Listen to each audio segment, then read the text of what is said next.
Hi dears, welcome back to Jannathi മോഡിസ്റ്റേ.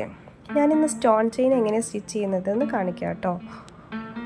ഞാൻ ചെയ്യുന്നതിൻ്റെ കുറച്ച് ഇപ്പുറത്തായിട്ട് ഒരു പിന്ന് ടൈറ്റായിട്ട് കുത്തി വെക്കുന്നുണ്ട്. സ്ട്രെയിറ്റ് ആയിട്ട് വെക്കണം കേട്ടോ.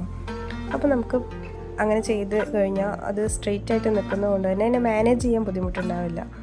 അപ്പോൾ ജസ്റ്റ് പിന്നെ സ്റ്റിച്ച് ചെയ്ത് മാത്രം കൊടുത്താൽ മതി. ഒരു സൈഡിൽ നിന്ന് മറ്റേ സൈഡ് ഓപ്പോസിറ്റ് സൈഡിലേക്ക് കുത്തുക, പിന്നെ അവിടെ നിന്ന് ഇപ്പുറത്തേക്ക് കുത്തുക. അങ്ങനെ ഓരോ ബീഡിൻ്റെയും ഓരോ സ്റ്റോണിൻ്റെയും ഇടയിൽ ഇങ്ങനെ സ്റ്റിച്ചിട്ട് കൊടുക്കുക കേട്ടോ.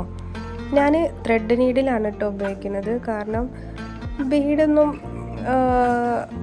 ലോഡ് ചെയ്യേണ്ട ഒന്നും ആവശ്യമില്ലാത്തതുകൊണ്ട് നമുക്ക് പെട്ടെന്ന് സ്റ്റിച്ച് ചെയ്യാൻ ഏറ്റവും സ്പീഡായിട്ട് ത്രെഡ് നീഡിൽ യൂസ് ചെയ്താലാണ് സ്പീഡായിട്ട് സ്റ്റിച്ച് ചെയ്യാൻ പറ്റുക. അപ്പോൾ നോക്കൂ, ഒരു സ്റ്റിച്ച് അപ്പുറത്തിട്ടാൽ നമുക്കൊരു സ്റ്റിച്ച് ഇപ്പുറത്തിട്ട് സ്പീഡിലായിട്ട് പെട്ടെന്ന് തീർന്ന് കിട്ടും.